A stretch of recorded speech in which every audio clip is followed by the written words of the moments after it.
You are looking at the biggest Subaru EV to date. So if you're set on buying electric and you need room for a car full of kids, let me introduce you to the new 3-row Subaru Getaway.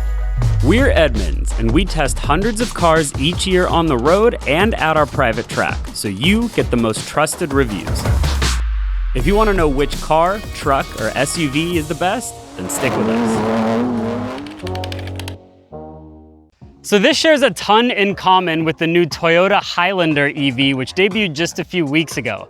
This is also going to do battle with very popular 3-row EVs like the Kia EV9 and the Hyundai Ioniq 9. We have a ton of car news over on Edmunds.com, so if you're curious about the latest on the new Getaway, feel free to check the links in the description or click the QR code right here for our full write-up.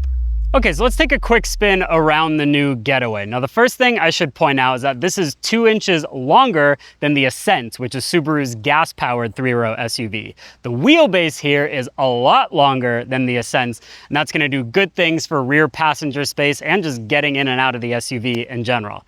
Now, as I take a step back and look at this thing, I have to say, you can tell that it's related to the new Highlander for sure, but Subaru did a really good job making this look all its own. And if you look at these very conveniently placed cars over here, that's the rest of the Subaru EV family. You can tell right away that the Getaway fits in just fine. So the Getaway is going to come with over 8 inches of ground clearance, and that is among the best you're going to find among 3-row electric vehicles. That's better than you'll find in a Kia EV9 for sure, but a lot less than a Rivian R1S, just for comparison's sake.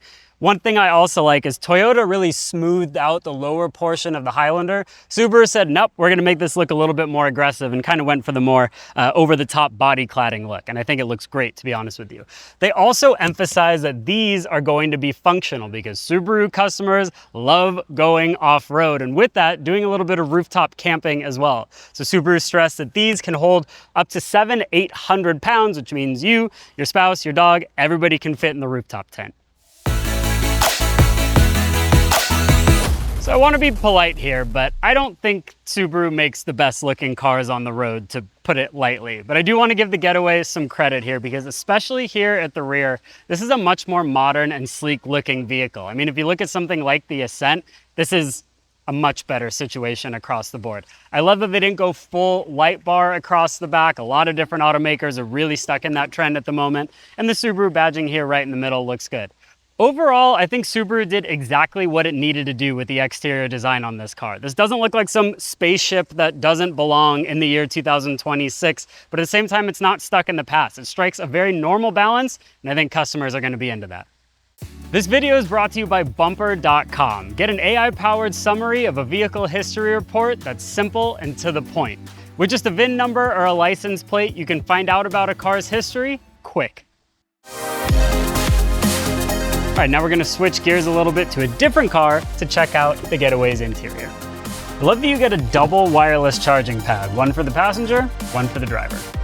Okay, so you remember how on the exterior of the car I was saying they did a good job differentiating this from the Highlander? Well, that party ends right here, because this is basically copy and paste from the Toyota. But you know what? That's not a bad thing here. This is a very nice interior in the Subaru. We actually own 2 different Subaru models at Edmunds as part of our 1-year road test fleet, and I drove here in an Outback. This is a huge step up over that car, and the Forester that we own, this is night and day better than that. Now, one big distinction to Subaru's credit is that they are offering Nappa leather on the top trim of the Getaway. That's something Toyota is not going to offer. They use that soft text material across the board on the Highlander. And it's nice. I mean, I'm sitting in this for a couple of minutes. I can see that it's a very nice add-on for somebody who really wants leather inside of their car. But beyond that, one of the things I like most about this interior is I'm surrounded by just soft touch materials that feel elevated. When I got in the Highlander a few weeks ago for the first time, I pointed out that parts of it feel like a Lexus interior, and I feel the same way about that here as well. I also like that there's some clever storage solutions here. There's an extra space beneath these wireless charging pads here, and then a traditional center console as well. But I have to say, they have these push-style door handles. This first came out on Lexus cars a few years ago, and the number of times I've been inside of these vehicles and seen people confused on how to get out of these things, this is not my favorite. So moving on to tech, we have a giant 14-inch center touchscreen and then a 12.3-inch driver's display right in front of me. They do turn on, I promise you that, just not right now because this is a pre-production vehicle and they asked that we keep it off in the meantime. But this is also what you're going to find in that Highlander EV. It's the same tech setup across the board, which also means you get wireless Apple CarPlay, wireless Android Auto, and then a subscription to keep your navigation and some of the music streaming things long term. You know, I was driving here today in our Subaru Outback, and one of the things I noticed is that car has a ton of physical buttons down here for all the air conditioning, your heated seats, all of that. It makes it really easy to use. Subaru has moved away from that. Now all of those features are going to be in the screen. You do get a few hard buttons down here, but for the most part, you're gonna have to go through a few extra steps in the screen to get to what you want, which is not my favorite. That said, our Subaru Forester has what I think the worst infotainment system in the entire industry. And this is just going to be a huge step up in terms of how quickly it works, how the screen looks in general. The experience is elevating itself. So like I mentioned earlier, the longer wheelbase here means a huge door opening in the rear seat. And that means getting into the car, no problem whatsoever. Me sitting behind myself as a driver, I am not the world's tallest human being. I got plenty of space in here. People much larger than me are gonna fit no problem. Headroom is great, even with this big panoramic sunroof, and the legroom is good too. And you can also slide this seat backwards and forwards if you need a little extra space. Right away, the first things I notice is the amenities are good for a second row passenger here. I have heated and ventilated seats on this top trim level, access to my own fan speed. The front row doesn't have to do it for me. USB-C charger for my phone, and then best of all, a big giant air vent in the roof pointing right at me. That's great for kids in car seats. All right, now everybody's favorite part, me getting into the third row. You can do it with both seats upright, but the pass-through in the middle is pretty tight, so it's better for people smaller than me. And turn all the way around here. Okay, now we're all situated. Not bad. My favorite thing that I for sure want to point out is that they extended this soft touch material all the way up and over onto the armrest area. Sometimes third rows are just neglected and you just get this hard, scratchy plastic to put your arm down, but this is a lot more comfortable. I like that. The amenities are decent too. I have a place to charge my phone. I have a 2-stage heated seat, and then check this out.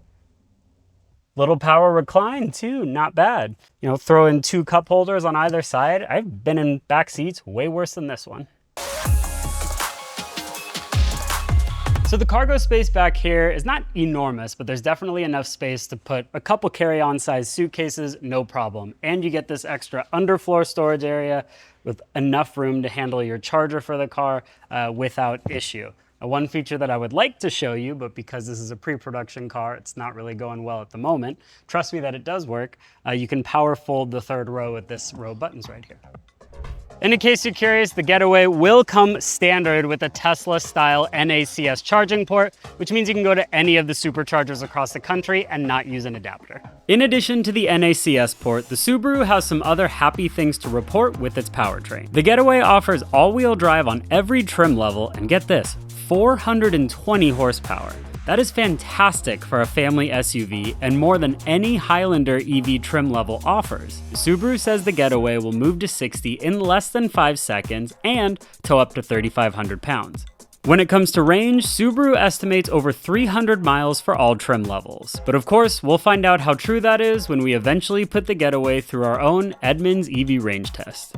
With a large 95.8 kilowatt-hour battery on board, this SUV should recharge from 10 to 80% in about 30 minutes, thanks to a peak charging speed of 150 kilowatts.